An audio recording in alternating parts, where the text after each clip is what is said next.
Praise Jesus. Thank you. आप सभी का फिर से स्वागत है।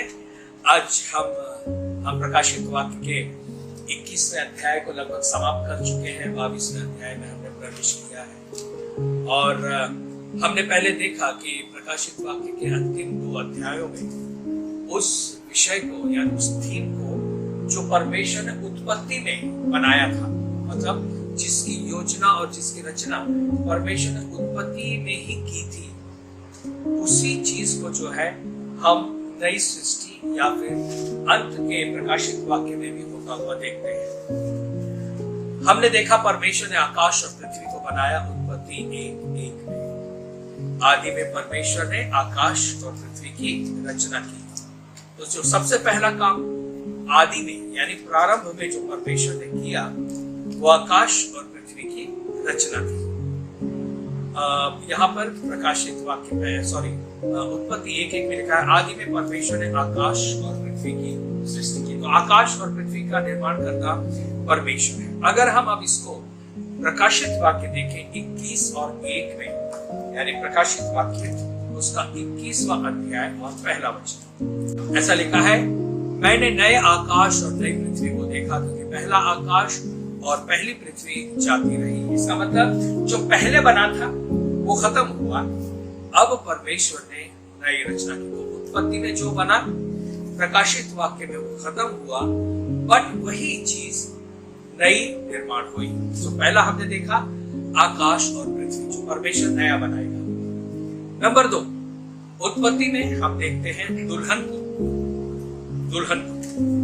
उत्पत्ति 2:8 में अगर आप देखें तो यहां पर ऐसा लिखा है, और यहोवा परमेश्वर ने पूर्व की ओर अदन में एक वाटिका लगाई और वहां आदम को जिसे उसने रचा था रख दिया। और परमेश्वर ने भूमि के सब भांति के वृक्ष जो देखने में मनोहर थे और जिनके फल खाने में अच्छे थे उगाए, और वाटिका के बीच में जीवन का वृक्ष लगाया। खैर, यहाँ पर हम देखते हैं कि परमेश्वर ने आदम को गहरी नींद में डाल दिया। अगर आगे चले तो उसमें ऐसा लिखा है कि आदम को गहरी नींद में डाल दिया और उसकी पसली से परमेश्वर ने दुल्हन यानी हव्वा को तैयार किया। अगर तीसरा देखें जो परमेश्वर ने बनाया वो था गारमेंट्स यानी वस्त्र। उत्पत्ति 3:21 में परमेश्वर ने आदम और हव्वा की नंगाई को ढांकने के लिए चमड़े के वस्त्र बनाए। और प्रकाशित वाक्य 21:2 में ऐसा लिखा है, फिर मैंने पवित्र नगर नए यरूशलेम को स्वर्ग से परमेश्वर के पास से उतरते देखा। वो उस दुल्हन के समान थी जो अपने पति के लिए श्रृंगार किए हुए हो। केवल इतना ही नहीं, जितने भी वहां पर होंगे उन सभी को श्वेत वस्त्र पहनने के लिए दिए जाएंगे। और ये चीज मैंने आपको पहले बता दी है, तो अब ज्यादा समय उसमें नहीं लगाएंगे। तीसरी चीज जो प्रारंभ में परमेश्वर ने बनाई, पहला जो था आकाश और पृथ्वी, दूसरा दुल्हन, तीसरा वस्त्र, ओके, चौथी चीज जो है वो गार्डन यानी बगीचा। उत्पत्ति 2:8 में परमेश्वर ने अदन की वाटिका बनाई और उसमें आदम को रखा। अगर आप प्रकाशित वाक्य 22वां अध्याय 1 से लेकर 3 तक देखेंगे तो परमेश्वर उसको रिस्टोर करता है, उस बाग को, उस बगीचे को रिस्टोर करता है यानी नया बनाता है। ऐसा लिखा है 22वें अध्याय का 1 से लेकर 3 तक, फिर उसने मुझे बिल्लौर किसी छलकती हुई जीवन के जल की नदी दिखाई जो परमेश्वर और मेमने के सिंहासन से निकलकर उस नगर की सड़क के बीचों बीच बहती थी। नदी के इस पार और उस पार जीवन का वृक्ष था। उसमें 12 प्रकार के फल लगते थे। वो हर महीने फलता था और उस वृक्ष के पत्तों से जाति जाति के लोग चंगे होते थे। फिर श्राप न होगा और परमेश्वर और मेमने का सिंहासन उस नगर में होगा और उसके दास उसकी सेवा करेंगे। वे उसका मुंह देखेंगे और उसका नाम उनके माथों पर लिखा होगा। फिर रात न होगी और उन्हें दीपक और सूर्य के उजाले की आवश्यकता न होगी, क्योंकि प्रभु परमेश्वर उन्हें उजियाला देगा। हालेलुया। तो परमेश्वर यहाँ पर प्रथम पहले बार अदन की वाटिका बनाता है और अब यहाँ पर नई उस बगीचे को बनाता है। फिर अगला 5वां शायद प्रकाश, लाइट। उत्पत्ति पहला अध्याय 3 से लेकर 5 तक, पहला अध्याय 3 से लेकर 5 तक। फिर परमेश्वर ने कहा उजियाला हो और उजियाला हो गया। और रेवलेशन 22:5 में असली उजियाला प्रकट होता है। वो सूर्य का उजियाला था, लेकिन यहां पर जो है असली उजियाला प्रकट होता है। प्रकाशित वाक्य 22:5 में लिखा है फिर रात न होगी और उन्हें दीपक और सूर्य के उजाले की आवश्यकता न होगी, क्योंकि प्रभु परमेश्वर उन्हें उजियाला देगा। तो असली उजियाला जो है वो परमेश्वर की ओर से आएगा। नेक्स्ट, जीवन, लाइफ, जीवन। परमेश्वर ने उत्पत्ति में जीवन बनाया। उत्पत्ति 2 अध्याय 6 और 7। 7वां वचन ऐसा कहता है तब यहोवा परमेश्वर ने आदम को भूमि की मिट्टी से रचा और उसके नथनों में जीवन का श्वास फूंका। यानी परमेश्वर ने प्रारंभ में जीवन बनाया।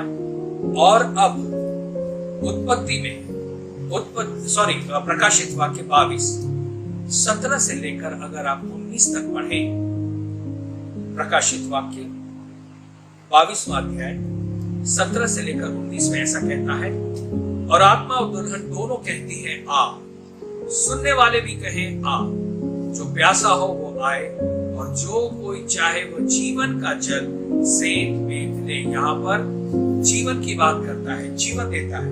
वहां पे परमेश्वर ने आदम के नथनों में श्वास फूंका, जीवित प्राणी बन गया। लेकिन यहाँ पर जो जीवन मिलता है वो जीवन के जल की नदी है और उसमें से भरपूर ले। तो यहाँ पर नदी परमेश्वर ने बनाई, जीवन का जल की नदी। और एक चीज, जीवन का वृक्ष है। 2 चीजों को हम लोग ये देखते हैं।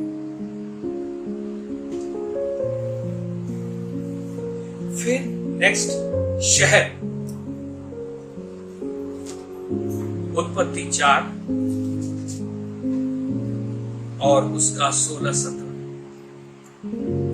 उत्पत्ति 4 अध्याय 16-17 ऐसा लिखा है तब कैन यहोवा के सम्मुख से निकल गया और नोद नामक देश में जो अदन के पूर्व की ओर रहने लगा। यानी वहां पर एक शहर जहां पर कैन जो है अपने भाई हाबिल को मारने के बाद जब वो भागता है, तो ये पहला शहर है जो निर्माण होता है। प्रकाशित वाक्य 21:10 में अगर आप देखें तो आप उस शहर के बारे में पाएंगे जो परमेश्वर अंत में बनाता है। लिखा है प्रकाशित वाक्य 21:10 तब वह मुझे आत्मा में एक बड़े और ऊंचे पहाड़ पर ले गया और पवित्र नगर यरूशलेम को स्वर्ग से परमेश्वर के पास से उतरते हुए दिखाया। ओके, उत्पत्ति में इस प्रकार का नगर नहीं था, इस प्रकार का नहीं था। लेकिन परमेश्वर ने नगर बसाने की योजना पहले ही से बना ली थी। Okay, praise God. अब आइए हम लोग प्रकाशित वाक्य निकालें, उसका 22वां अध्याय 1 से लेकर 5 तक हम पहले पढ़ेंगे। यहां पर हमने प्रकाशित वाक्य 22 को शुरू किया है। 1 से लेकर 5 में ऐसा कहता है फिर उसने मुझे बिल्लौर की सी झलकती हुई जीवन के जल की नदी दिखाई जो परमेश्वर और मेमने के सिंहासन से निकलकर उस नगर की सड़क के बीचों बीच बहती थी। नदी के इस पार और उस पार जीवन का वृक्ष था, उसमें 12 प्रकार के फल लगते थे और वह हर महीने फलता था और उस वृक्ष के पत्तों से जाति जाति के लोग जगे होते थे। फिर श्राप नहीं होगा और परमेश्वर और मेमने का सिंहासन उस नगर में होगा और उसके दास उसकी सेवा करेंगे। अब तक हमने देखा, यूहन्ना ने ये नगरी को देखा, लेकिन इस नगरी को बाहर से देखा। ओके, उसकी फाउंडेशन देखी, नींव को देखा, उसके फाटक को देखा, उसके दरवाजों को देखा, उसकी शहर पनाह को देखा। तो अब तक हमने जो भी इस नगरी के बारे में देखा वो बाहरी रूप है। लेकिन जब 22वें अध्याय में हम आते हैं तो यूहन्ना इसमें इस नगरी को अंदर से देखता है, और जब वो अंदर आता है तो वो देखता है यहाँ पर जीवन के जल की नदी है जो नगर के बीचों बीच में से बह रही है। केवल उतना ही नहीं, वो जीवन के जल की नदी को देखता है, वो सिंहासन को देखता है। ओके, सिंहासन ही नहीं बल्कि वो राष्ट्रों को उस नगरी में देखता है अंदर से। फिर उस नगरी में वो प्रभु के सेवकों के को देखता है, जो लोग उन्हें मतलब सेवक जो है प्रभु के दास, उनको देखता है। और वो जो प्रभु के लोग होंगे उन्हें जब वो देखता है तो वो देखता है कि हर एक के माथे पर परमेश्वर का नाम लिखा हुआ है। और फिर हमने देखा जो नए आकाश और नई पृथ्वी में नहीं थी वो भी बातों को हमने आपको इससे पहले दिखाया है। अर्थात क्या नहीं था, समुद्र नहीं था, वहां पर रात नहीं होगी, श्राप नहीं होगा, वहां पर कोई मंदिर नहीं होगा, सूर्य चंद्रमा और पापी ये सभी अंदर नहीं होंगे। तो यूहन्ना ने अंदर से जो देखा वो प्रभु के वो दास है जो आप और हम हैं, जिन्हें परमेश्वर ने चुना है, जिनके नाम जीवन के पुस्तक में लिखे गए हैं। और इसीलिए अगर आप देखें तो परमेश्वर एक उत्तम लेखक है। ओके, ये बाइबल जो है 6000 साल का इतिहास है, और अगर आप उत्पत्ति और प्रकाशित वाक्य इसको अगर तुलना करते जाएं तो आप देखेंगे एक अच्छा तालमेल बैठता है, एक अच्छा तालमेल बैठता है। यूहन्ना ने जब लिखा उससे पहले उत्पत्ति की पुस्तक हजारों साल पहले लिखी जा चुकी थी, लेकिन जब यहाँ पर यूहन्ना लिख रहा है तो उसे उत्पत्ति की बातों को ध्यान नहीं है, क्योंकि बहुत साल पहले लिखी जा चुकी है। जो उसने देखा, जो उसने जाना यहूदियों के रीति रिवाज से, उतना उसे बिल्कुल पता था। मूसा की व्यवस्था की पुस्तक जो थी वो उसे पता थी। लेकिन अगर हम एज ए बाइबल स्टूडेंट देखें तो हम उत्पत्ति और प्रकाशित वाक्य में एक अच्छे तालमेल को देखते हैं, और इसीलिए हम कह सकते हैं कि बाइबल का लिखने वाला सच में देखा जाए तो मनुष्य नहीं बल्कि पवित्र आत्मा था जिसके द्वारा ये लिखा गया। इसलिए यदि उसके लिखे के प्रारंभ को यदि हम न जाने तो उसके अंत को भी नहीं समझ पाएंगे। प्रकाशित वाक्य केवल अगर मैं यूं ही पढ़ना शुरू करूं तो मुझे समझ में नहीं आएगा कि ये सब क्या लिखा है। लेकिन जब मैं उत्पत्ति को अच्छे से पढ़ूं और उसको जानूं, तब मुझे पता चलेगा कि प्रकाशित वाक्य क्या कह रहा है। अब आइए देखेंगे नगरी के अंदर क्या है। देखेंगे इसका अर्थ कि जो भी चीजें वहां हैं वो क्यों है, और हम इसलिए देखेंगे। सबसे पहला हमने यहां पर देखा प्रकाशित वाक्य 22 में, यहां पर उसने जो है सिंहासन देखा है। तो प्रकाशित वाक्य में इस नगरी में परमेश्वर का एक सिंहासन होगा। अब सिंहासन किसका होगा? परमेश्वर पिता का, गॉड द फादर, परमेश्वर पिता का सिंहासन। प्रकाशित वाक्य 4 अध्याय 2 और 3 वचन। रेवलेशन 4:2 और 3। तुरंत मैं आत्मा में आ गया और क्या देखता हूँ कि एक सिंहासन स्वर्ग में देख रखा है, और उस सिंहासन पर कोई बैठा है। जो उस पर बैठा है वह यशब और माणिक के साथ दिखाई पड़ता है, और उस सिंहासन के चारों ओर मरकत सा एक मेघ दृश्य दिखाई देता है। आमीन। इसका मतलब यहाँ पर उसने जो है परमेश्वर को सिंहासन पर बैठे देखा। लेकिन 22वें अध्याय में परमेश्वर और मेमने के सिंहासन, यानी वहां पे जो सिंहासन देखा उस पर मेमना भी है और उस पर परमेश्वर पिता भी है। समझ रहे इस चीज को? बाइबल भी कहती है वो पिता के दाहिनी ओर जाकर बैठ गया, right hand of the father.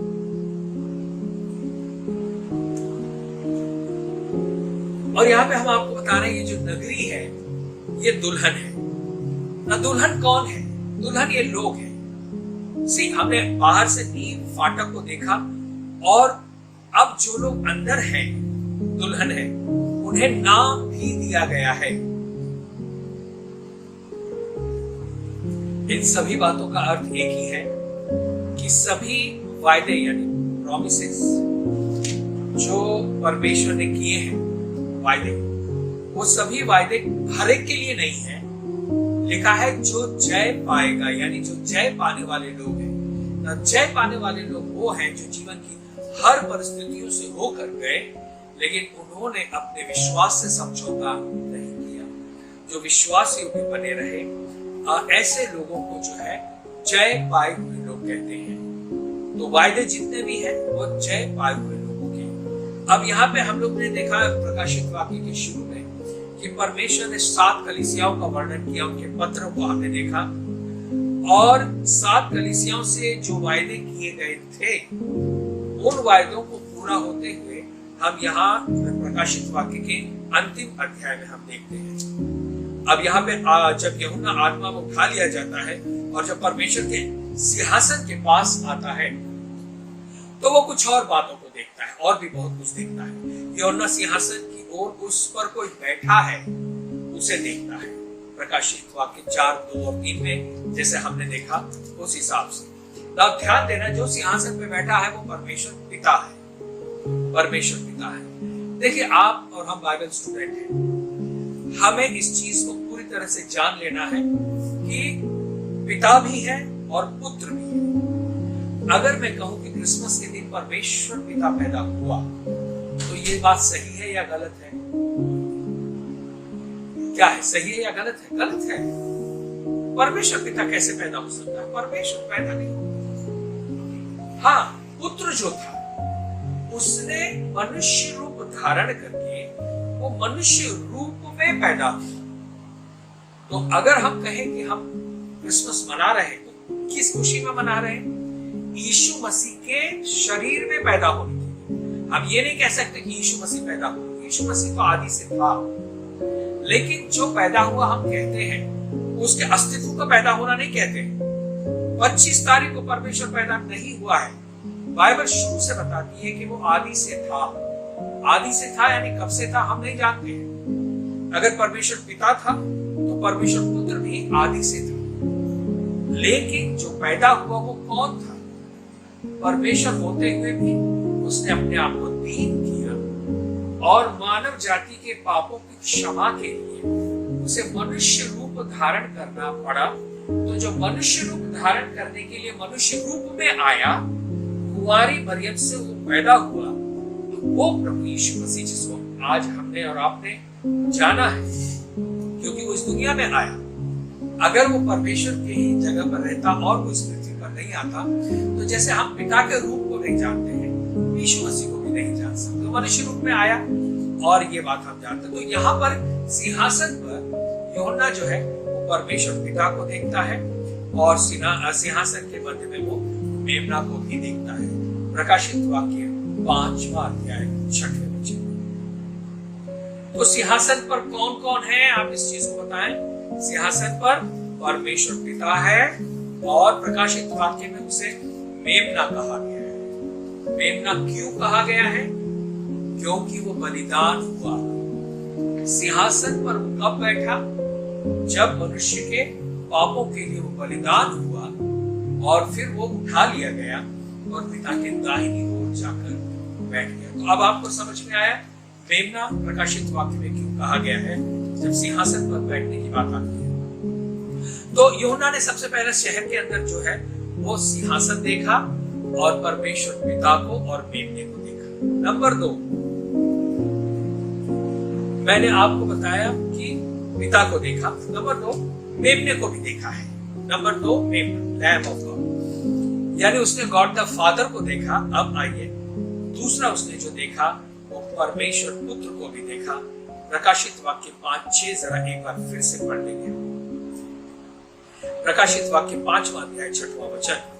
तब मैंने उस सिंहासन और चारों प्राणियों और उन प्राचीनों के बीच में मानो एक वध किया हुआ मेमना खड़ा देखा। तो सिंहासन पे बीच में वध किया हुआ मेमना भी है। उसे लैम्ब यानी मेमना क्यों कहा गया है अब आपने जान लिया, क्योंकि वो बलिदान हुआ पापों के लिए और जाकर पिता के दाहिनी ओर बैठा। तो वहां पर उसकी पहचान जो विक्ट्री की पहचान है, विजय की पहचान है, वो है परमेश्वर का मेमना। ऐसे देखा जाए तो यीशु मसीह को कई नाम दिए, स्वर्ग का राजा है, वो शांति का राजकुमार है, वो परमेश्वर का इकलौता पुत्र है, वो जगत का प्रकाश है। लेकिन इन और भी कई नाम है, लेकिन उसके साथ साथ उसे जो है मेमना भी कहा गया है। अगर आप देखेंगे प्रकाशित वाक्य की पुस्तक में 34 टाइम यानी 34 बार उसे मेमना कहा गया है। 34 टाइम 34 बार उसे मेमना कहा गया। क्यों ऐसा है कि प्रकाशित वाक्य में उसको मेमना कहा गया है? क्योंकि परमेश्वर चाहता है कि मेमने का अर्थ या लैम्ब ऑफ गॉड का रेवलेशन, जो मेमने का प्रकाशन है, हम समझें। क्योंकि मेमने का प्रकाशन यही तो सबसे महत्वपूर्ण प्रकाशन है। जब हम जानेंगे कि यीशु मसीह कौन है, सारी जो उद्धार की योजना है वो मेमने पर आधारित है। और परमेश्वर चाहता है कि हम यीशु के बारे में उसके मेमने के रूप को भी हम जानें। देखा जाए तो ये मेमना जो है वो शुरू से बाइबल में पाया जाता है, शुरू से, उत्पत्ति की पुस्तक यानी प्रारंभ ही से। आप देखिए आदम की नंगाई को ढांकने के लिए जो चमड़े के वस्त्र आदम और हव्वा को पहनाए गए थे, वो चमड़ा आया कहां से? तो वो जानवर था, वो मेमना था जिसको बलिदान किया गया। क्यों बलिदान किया गया? नंगाई छुपाने के लिए। पाप हमें नंगा करता है, परमेश्वर जो है हमें वस्त्र पहनाता है। लेकिन उत्पत्ति में जो मेमना बलिदान हुआ तो कोई तो था जानवर ना जिसको वो जो है बलि किया गया। कौन से जानवर को उत्पत्ति में बलिदान किया गया ये हम नहीं पाते, इसको हम नहीं देखते, यानी जानवर का नाम नहीं है। लेकिन कोई तो प्राणी होगा जिसे आदम और हव्वा की वजह से मरना पड़ा। उस प्राणी ने तो कोई पाप नहीं किया होगा, लेकिन आदम और हव्वा नंगे हैं। उनको ढांकने के लिए एक निर्दोष प्राणी को परमेश्वर ने लिया और उसको बलिदान करके उसके चमड़े से आदम और हव्वा की नंगाई को ढांका। हाबिल के मेमने के बलिदान को परमेश्वर ने स्वीकार किया। क्यों स्वीकार किया? क्योंकि उसने मेमना चढ़ाया जो परमेश्वर की योजना के आधार पर था, जो वो करने वाला है। फल फूल खेती की उपज ये इंसान को उद्धार नहीं दिला सकती थी। हाबिल की जो भेंट थी वो परमेश्वर की योजना, जो परमेश्वर भविष्य में करने वाला है, उसके अनुसार हाबिल ने किया। तो हाबिल की भेंट को स्वीकार करने के जो कारण है उनमें से एक कारण ये भी है क्योंकि हाबिल ने जो मेमना चढ़ाया, बस ये परफेक्ट काम उसने कर दिया। तो उत्पत्ति 22:13 में जैसे हम लोग ने इसहाक और उसमें देखा, तो वहां पर भी एक नर मेढ़ा जो है वो झाड़ी में पाया जाता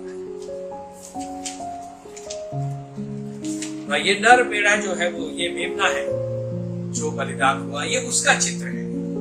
अब्राहम परमेश्वर पिता का चित्र है। इसहाक जो है उसका बेटा है, जो और मेमना जो है वो यीशु मसीह को दर्शाता है। इसहाक जो है वो आपको और मुझे दर्शाता है।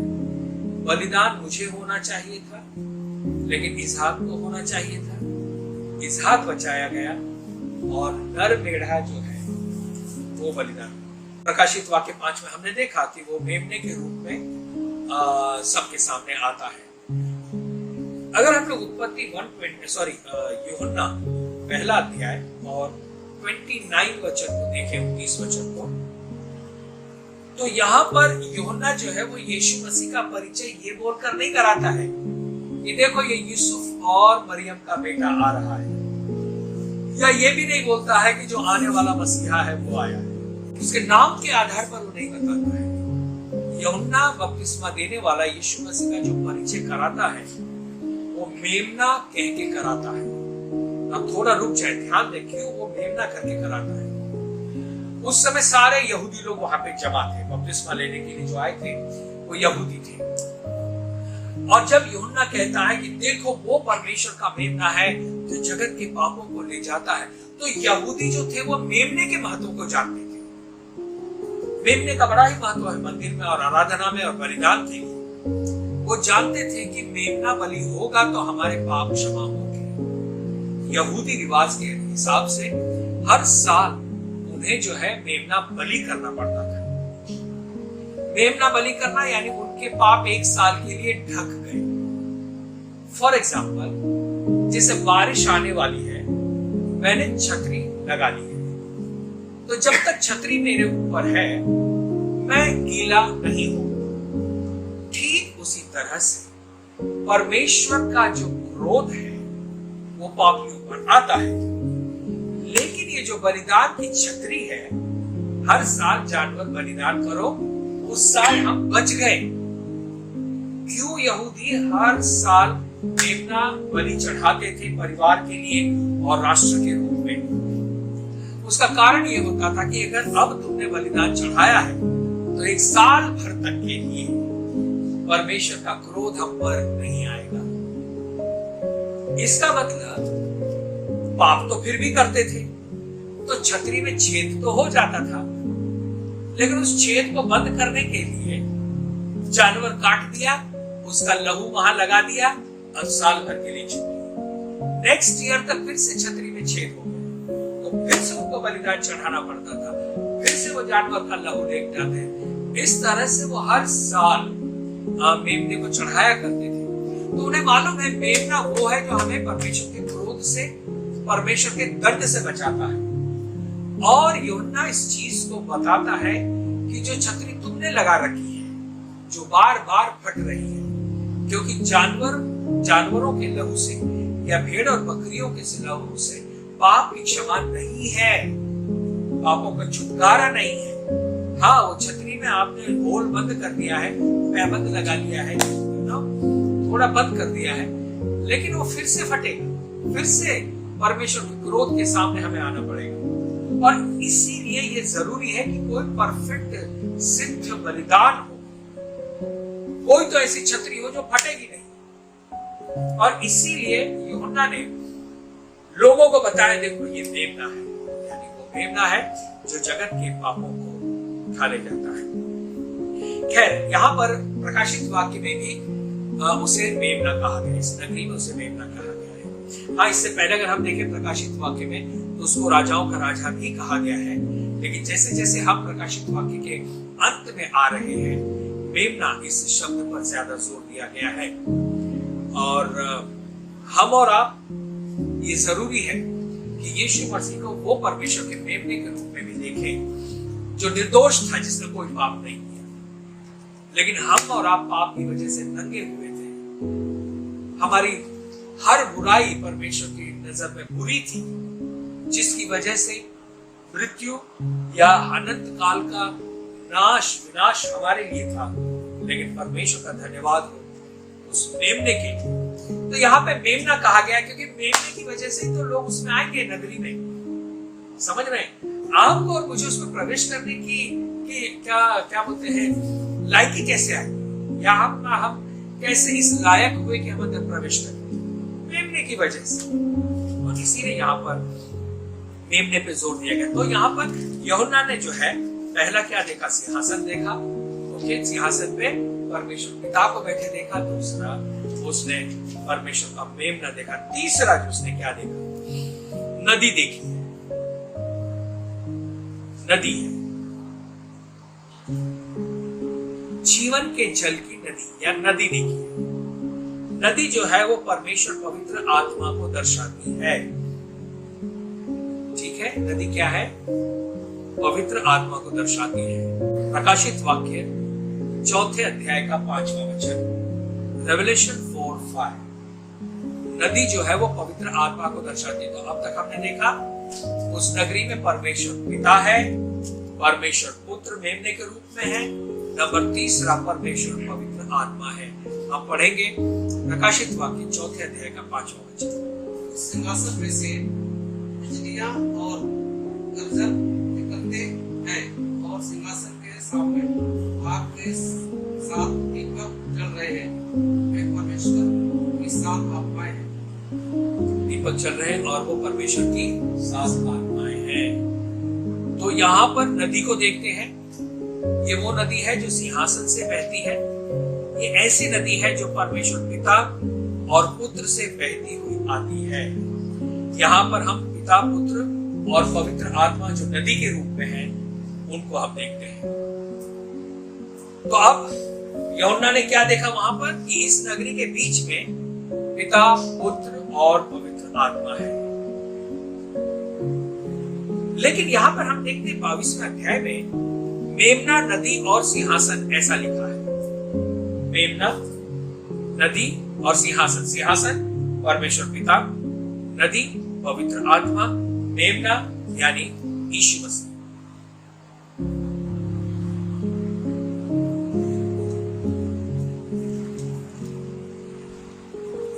पिता, पुत्र और पवित्र आत्मा के विषय में भी मैंने आपको बता दिया है। पिता एक, पुत्र एक, पवित्र आत्मा एक, अलग अलग है लेकिन एक है। उनके बाइबल में हम कभी कभी पिता के कार्य को देखते हैं, पुत्र के कार्य को देखते हैं, पवित्र आत्मा के कार्य को देखते हैं। तो इनके अलग भी कार्य को बाइबल दिखाती है और फिर तीनों को एक भी दिखाती है। इसका मतलब वो तीन है और वो एक है। सच में देखा जाए तो इस चीज को हम और आप अपनी बुद्धि से नहीं समझ सकते। कभी कभी कुछ लोग पिता, पुत्र और पवित्र आत्मा को बताने के लिए पानी का उदाहरण देते हैं। जैसे पानी का मॉलिक्यूलर फॉर्मूला है H2O, है ना, हाइड्रोजन के 2 मॉलिक्यूल और ऑक्सीजन का 1। इससे यानी हाइड्रोजन और ऑक्सीजन मिलकर पानी बनता है। लेकिन ये उदाहरण मुझे लगता है बराबर नहीं है। क्यों? क्योंकि पहले पानी बना, उसके बाद भाप बनी, उसके बाद बर्फ बना या पानी बना, यानी हर चीज का अलग अलग समय हुआ। अगर आप इसका उदाहरण देते हैं तो पानी आपको ग्लास में दिया है, बर्फ बनने के लिए उसको टाइम लगेगा, यानी पहले पानी था, फिर बर्फ बना, फिर जब आप उसको गर्म करेंगे तो भाप बना। तो तीनों में अंतर है, अलग अलग है।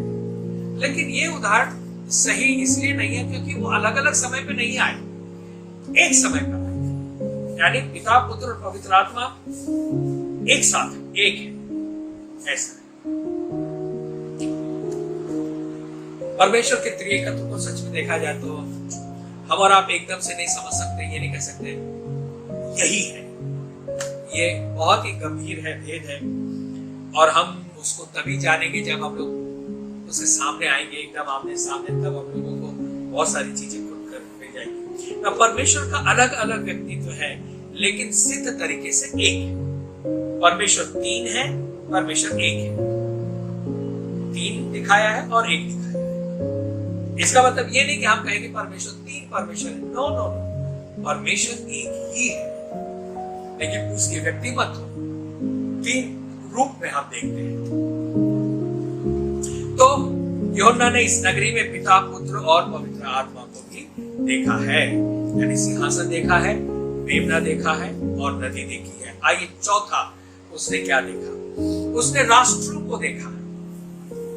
इस नगरी में उसने नेशंस देखे, एक राष्ट्र नहीं है, राष्ट्रों को देखा है। लिखा है 24वां वचन, 21वें अध्याय का 24वां वचन, प्रकाशित वाक्य 21-24 लिखा है, जाति जाति के लोग उसकी ज्योति में चलेंगे फिरेंगे और पृथ्वी के राजा अपने अपने तेज के, यानी राजा होंगे, पृथ्वी के राजा, जाति जाति के लोग। तो एक विशेष पर्टिकुलर कौम के या जाति के लोग नहीं होंगे, सभी होंगे, यानी सभी राष्ट्रों से उद्धार पाए हुए लोग वहां पर होंगे।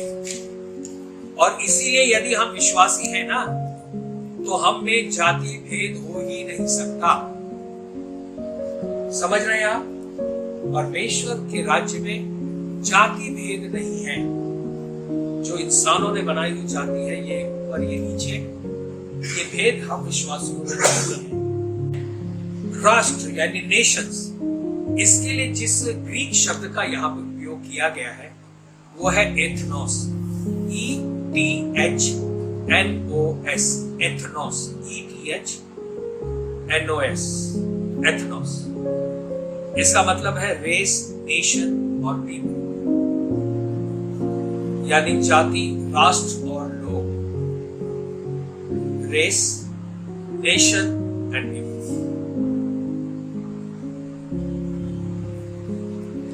और इसीलिए हम लोग भेदभाव या जाति भेद क्यों नहीं मानते हैं? क्योंकि परमेश्वर तो सारे राष्ट्रों का, सारे सृष्टि का परमेश्वर है। वो किसी एक विशेष जाति या वर्ग का नहीं हो सकता। हम सभी एक ही आदम और हव्वा से पैदा हुए हैं, तो हम में कोई भेद और ये सब नहीं है। जाति भेद के बारे में अगर आपको देखना है तो आप इंटरनेट पे जाकर देख सकते हैं। भारत में किस तरह से जाति भेद आया, किस तरह से कुछ लोगों ने अपने फायदे के लिए कुछ गरीब लोगों को नीचे गिराया कि तुम ये हो, तुम वो हो, तुम ऐसा।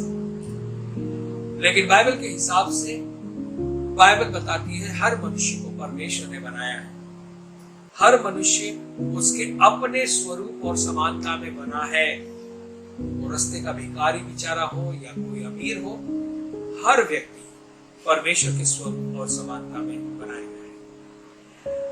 अब यहां पर जो है इस नगरी में राष्ट्र भी है, तो सवाल यह है कितने राष्ट्र हैं?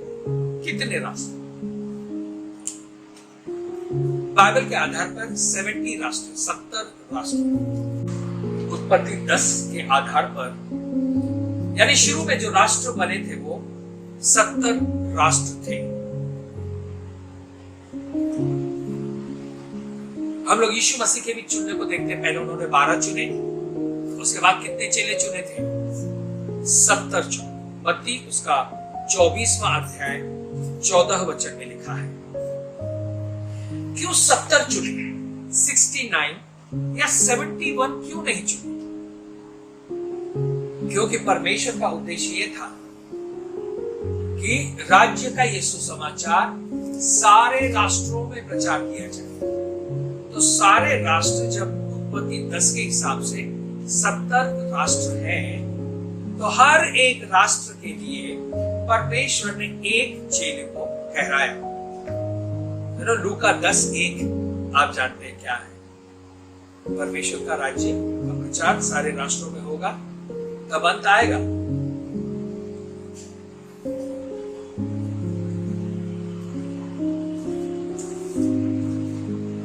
अगर आज यूनाइटेड नेशन के हिसाब से देखें तो 195 कंट्रीज हैं इस पृथ्वी पर, 195। लेकिन उसमें वो देश नहीं है जिनका बॉर्डर इश्यू चल रहा है, यानी सीमा विवाद चल रहा है। यूएन के हिसाब से 195 वो देश है जिनका जो मान्यता दी है कि ये कंट्री है। लेकिन कुछ देश ऐसे जैसे फॉर एग्जांपल इजराइल है, पैलेस्टाइन है, यूनाइटेड नेशन की तरफ से, मतलब उसमें ऐसे देश जिनका सीमा विवाद चल रहा है, तो यूनाइटेड नेशन ने उनको इंडिपेंडेंट कंट्री के रूप में रिकॉग्नाइज नहीं किया है, जबकि वो देश है। तो अगर सभी को गिने, ऐसे भी देश को जिनका सीमा विवाद चल रहा है, तो इस पृथ्वी पर 215 देश हो जाते हैं। 215 देश। लेकिन अगर आप देखें तो ये 215 देश उन 70 राष्ट्रों में से निकल के बने हैं। यानी कि आगे चल के लोग अपने लिए नया नया देश बनाते चले गए। लेकिन एक थोड़ा सा जो मैंने बताया उसकी कंट्रोवर्सी भी आपको बताता हूं। लूका उसका 10वां अध्याय पहला वचन पढ़े। लूका 10वां अध्याय पहला वचन, क्योंकि जब आप ये चीज किसी को बताएंगे तो कोई कहेगा कि तुम ऐसा कह रहे हो 70 देश, लेकिन यहाँ पर तो कुछ और लिखा हुआ है। आप देखिए। इन बातों के बाद प्रभु ने 70 और मनुष्य नियुक्त कर किए, और जिस जिस नगर और जगह को वो आप जाने पर था, वहां उन्हें 2-2 करके अपने आगे भेजा। नाउ ऑल ओवर देखा जाए तो ये 70 ही है। कभी कभी ऐसा होता है कि मेरे घर में 5 लोग हैं, लेकिन सच में देखा जाए तो 6 है, 6वां मैं हूं ना। आप समझ रहे हैं? तो लूका 10:1 अगर आप बाइबल के नीचे लिखें तो वहां पे फुटनोट में दिया है 72। तो 72 इसका मतलब आपको समझ गए। 70 1 और 2, चाहे शायद जो लिखने वाला लूका होगा उसने अपना नाम नहीं लिखा, तो उसमें उसने फिर अपना भी नाम डाल दिया। ओके, 71 हो गए, फिर ये भी था 72 हो गए, ऐसा। लेकिन ऑफिशियली यहाँ पर 70 देश के 70 चेलों के विषय में बताया है। आप देखिए, इजराइल जब बेबीलोन की बंधुआई में गया था, यानी यिर्मयाह उसके 25वें अध्याय के 11वें वचन में देखें तो जब इजराइल बेबीलोन की बंधुआई में गया तो वहां पर वो 70 सालों तक वो गुलाम बनकर रहा, बेबीलोन का गुलाम इजराइल बनकर रहा।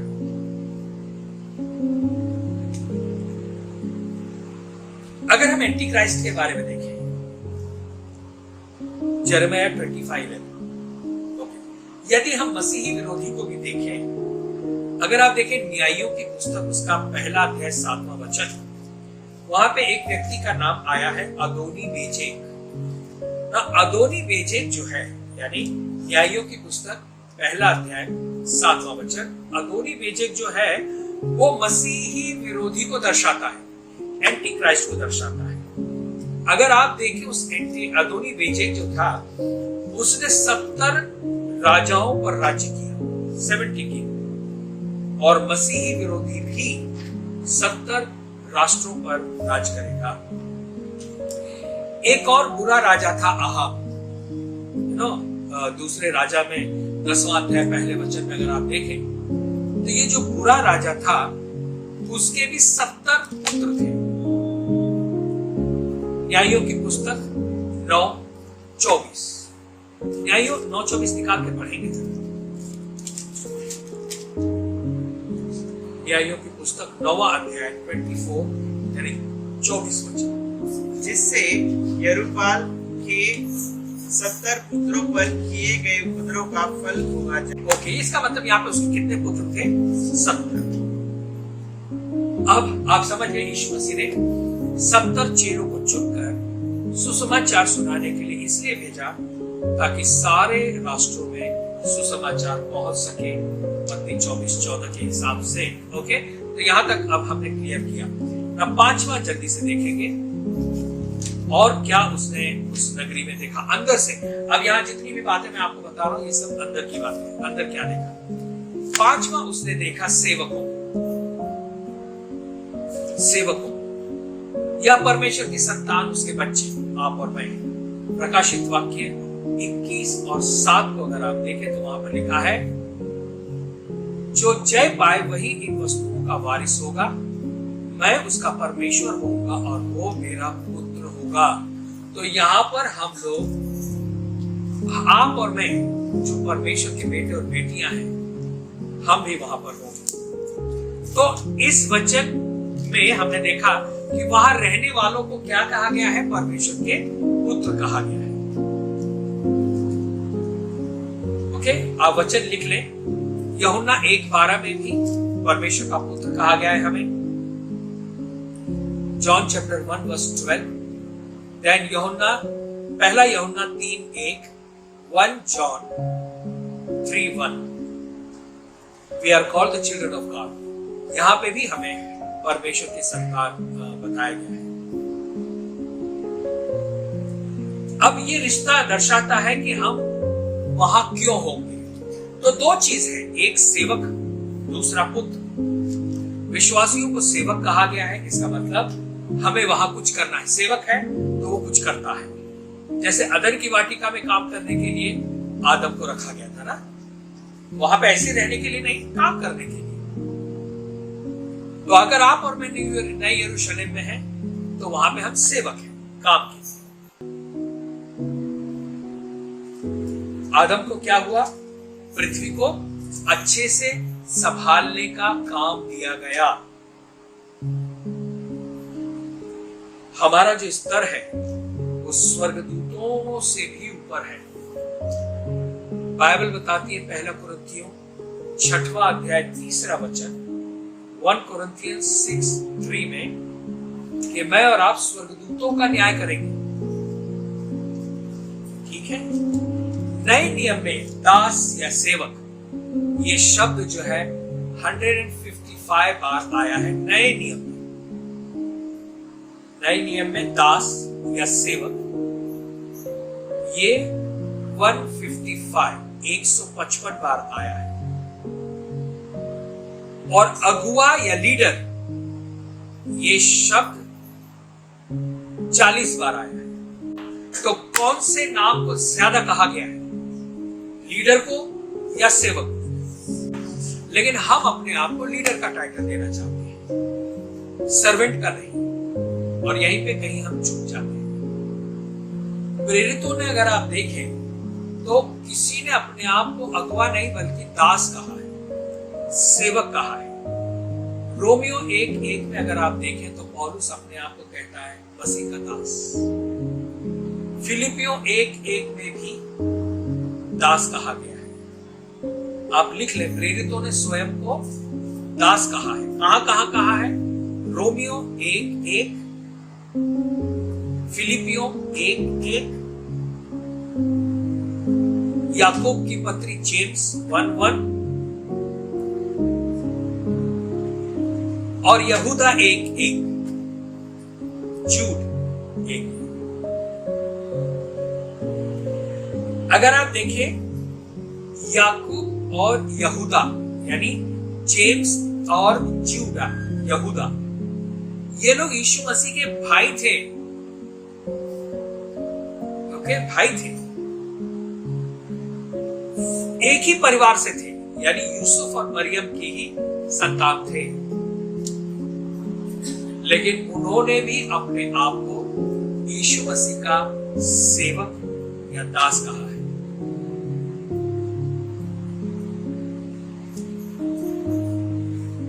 तो हम परमेश्वर की संतान हैं।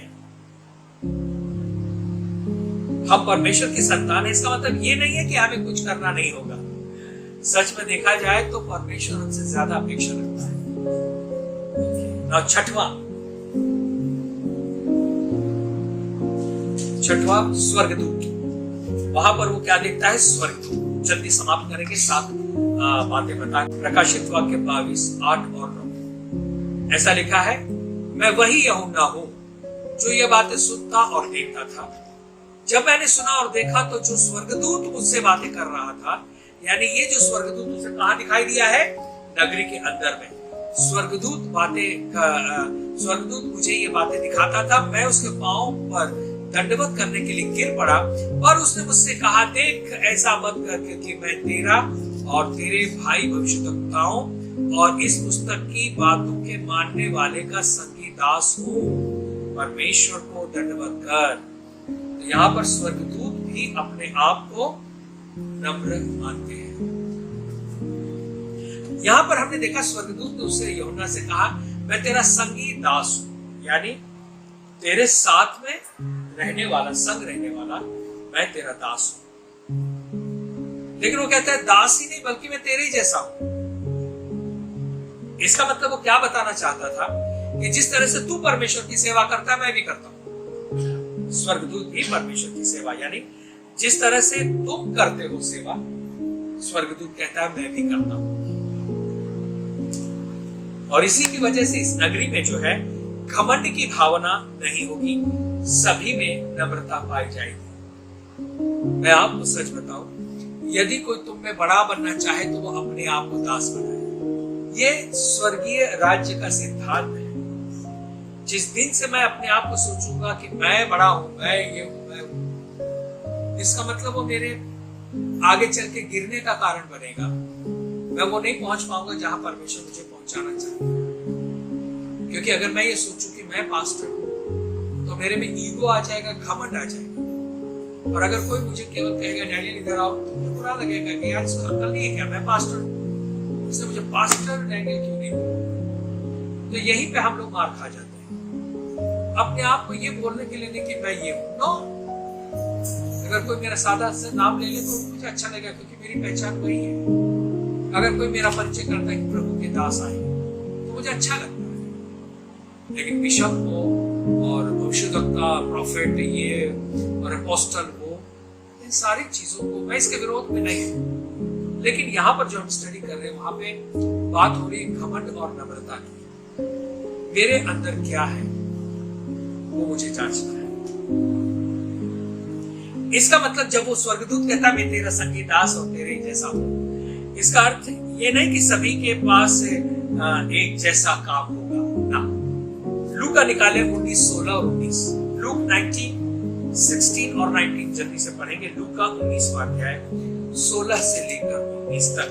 तब पहले ने आकर कहा, हे स्वामी, तेरी मुहर से 10 और मुहरें कमाई है। अब यहाँ पे इस कहानी को आप पढ़ लें, मैं छोटा करने के लिए, यानी आपको समझ में आया कि वो जो स्वामी था उसने हर एक को अलग अलग नंबर्स ऑफ मोहरें दी या तोड़े दिए, हर एक को अलग अलग, और हर एक ने मेहनत की, कमाया ज्यादा, केवल एक को छोड़कर जिसको मिला था उसने जमीन में गाड़ दिया। तो जिसने ज्यादा त्याग किया उसका ज्यादा इनाम होगा। सो स्वर्गदूत सोचते हैं जैसे ये सेवा करते हैं वैसे हम भी करते हैं, यानी हम भी भविष्यवक्ता है। तो हम चाहे पास्टर, प्रेरित, शिक्षक, भविष्यवक्ता, सुसमाचार प्रचारक कोई भी क्यों ना हो, हमारी सच्ची पहचान ये है कि हम सभी प्रभु के सेवक हैं। इब्रानियों 1:14 में स्वर्गदूतों के लिए कहा गया है कि ये सेवा करने वाली आत्माएं हैं। वो सेवा करने वाली आत्माएं हैं, यानी आपकी भी वो सेवा करते हैं।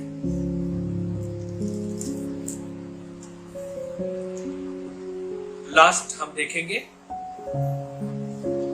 ट्री ऑफ लाइफ, यानी जीवन का वृक्ष। जीवन का वृक्ष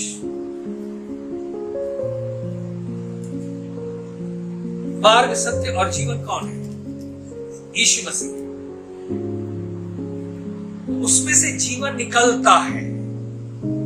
ओके, वो जीवन को पैदा करने वाला परमेश्वर है। तो ट्री ऑफ लाइफ ये यीशु मसीह को दर्शाता है। जीवन का वृक्ष यहाँ पर यीशु मसीह को दर्शाता है। प्रकाशित वाक्य 22वां अध्याय 14वां वचन और 19वां वचन।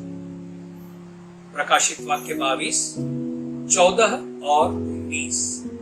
आइए हम इनको पढ़ेंगे। 14 में ऐसा लिखता है, प्रकाशित वाक्य 22:14 में, धन्य वे हैं जो अपने वस्त्र धो लेते हैं, क्योंकि उन्हें जीवन के वृक्ष के पास आने का अधिकार मिलेगा और वे फाटकों से होकर नगर में प्रवेश करेंगे। 19वां वचन कहता है, यदि कोई इस भविष्यवाणी की पुस्तक की बातों में से कुछ निकाल डाले तो परमेश्वर उस जीवन के वृक्ष और पवित्र नगर में से, जिसका वर्णन इस पुस्तक में है, उसका भाग निकाल देगा। ओके, तो ये पेड़ जो है वो स्वयं में यीशु मसीह का चित्र है। 21वें 22वें अध्याय में कुछ बातों के साथ जीवन ये शब्द जुड़ा हुआ हम पाते हैं। अर्थात नदी नहीं कहा गया है, जीवन की नदी कहा गया है। पानी नहीं कहा गया है, जीवन का पानी कहा गया है। वृक्ष नहीं, लेकिन जीवन का वृक्ष कहा गया है। यानी इस नगरी में जो भी है वो सब कुछ जीवन है, जिंदा है। अब जीवन, इसका मतलब हम कैसे जानेंगे कोई वस्तु जिंदा है या नहीं? इसमें क्या अंतर है? जीवन ऐसे नहीं आता, ये एक से दूसरे में आता है। आप ध्यान दें, जीवन जो है वो जीवन पैदा हो गया, ऐसा नहीं। जीवन एक से दूसरे में आता है। पिता, माँ, ये जीवन जीवित है, वो जीवित बच्चे को जन्म देते हैं। जानवर जिंदा जानवर को जन्म देता है। पेड़ जिंदा पेड़ को पैदा करते हैं। पेड़ का जीवन एक पेड़ से दूसरे पेड़ में। हमारा तो जितनी भी चीजें जिंदा है वो एक से दूसरे में आता है। आजकल वैज्ञानिक सोच रहे हैं ये जो लाइफ है ना, जीवन, ये एक्चुअली सच में नंबर 1 कहां से पैदा होता है? यानी कोई तो होगा जिंदा जिसके द्वारा वो जीवन आ गया। ये सारी चीजें जो जिंदा है उसको बनाने वाला भी तो कोई हो, क्योंकि जीवन जो है अपने आप पैदा नहीं होता। जैसा मैंने आपको बताया, एक से दूसरे में आता है। तो अगर पृथ्वी पर जीवन है तो ये कौन है जिसका जीवन पृथ्वी पर आया है? यानी कोई तो जिंदा होगा जहां से आया है। वो वैज्ञानिक खोज रहे हैं, हमें मिल गया है। इस नए आकाश और पृथ्वी में सब कुछ जिंदा होगा, सब कुछ जीवन होगा। यूहन्ना जिसने प्रकाशित वाक्य लिखा, उसी ने यूहन्ना के सुसमाचार की भी पुस्तक को लिखा है। उसमें उसने 40 बार जीवन इस शब्द को लाया है यूहन्ना के सुसमाचार की पुस्तक में। Gospel of John 40 times life यानी जीवन इस शब्द को लिखा है उसने। और यूहन्ना की पुस्तक जो उसने सुसमाचार की पुस्तक लिखी थी, वो उस पुस्तक का अंत भी जीवन का नाम लेकर ही करता है। यूहन्ना 20वां अध्याय 31वां वचन, जॉन चैप्टर 31 अगर हम देखें तो इसमें हमें पता चलेगा उस यूहन्ना जिसने अपनी सुसमाचार की पुस्तक में 40 बार जीवन का वर्णन किया है, वो उस पुस्तक का अंत भी यानी यूहन्ना 20वां अध्याय और उसके 31 को देखें। परंतु ये इसलिए लिखे गए हैं कि तुम विश्वास करो कि यीशु ही परमेश्वर का पुत्र मसीह है और विश्वास करके उसके नाम से जीवन पाओ। सुसमाचार और प्रकाशित वाक्य लिखने के पीछे यूहन्ना का उद्देश्य यही था कि तुम्हारे पास भी वो हो जिसे जीवन कहते हैं। क्या पहले उनके पास ये बात नहीं थी जबकि वो जिंदा है? यूहन्ना नए जीवन की बात करता है ना। अगर यहाँ पे यूहन्ना कहता है तुम जीवन पाओ, तो क्या मरे लोगों से कह रहा है? नहीं, जिंदा लोगों से कह रहा है। वो जीवन की बातें करता है और वो अनंत काल के जीवन की बात कर रहा है। और फिर प्रकाशित वाक्य की भी पुस्तक को अगर हम पढ़ें तो कुछ ऐसी बातों को पाते जिन्हें जीवन कहा गया है। अनंत काल का जीवन, जीवन की नदी, जीवन का वृक्ष, जीवन जीवन जीवन जीवन। तो नई नगरी में अंदर से जो देखा जीवन का वृक्ष देखा। और मैं आपको बताया 7 चीजों को, वो चीजें जो यूहन्ना ने इस नगरी के अंदर जाकर देखी। और वो क्या था? सिंहासन जो परमेश्वर पिता का था, फिर मेमना जो परमेश्वर पुत्र का था, तीसरा उसने नदी देखी जो पवित्र आत्मा को दर्शाती है, राष्ट्रों को देखा जो मुझे और आपको दर्शाते हैं, और सेवकों को देखा, पुत्रों को देखा। और केवल उतना ही नहीं, स्वर्गदूत भी देखे और जीवन के वृक्ष को भी देखा। आइए हम यही आज रुक जाएंगे, हम प्रार्थना करेंगे। आज सामर्थ्य परमेश्वर, धन्यवाद इस शिक्षा के लिए। प्रभु, गहराई तक आप हमें ले जा रहे हैं, इसके लिए धन्यवाद देते हैं। जितने भी हमारे साथ जुड़े हैं उन सभी को आप आशीष दें। धन्यवाद फिर से एक बार आपके वचनों के लिए। धन्यवाद के साथ ये प्रार्थना प्रभु यीशु मसीह के नाम से मांगते हैं, आमीन। God bless you. प्रभु आपसे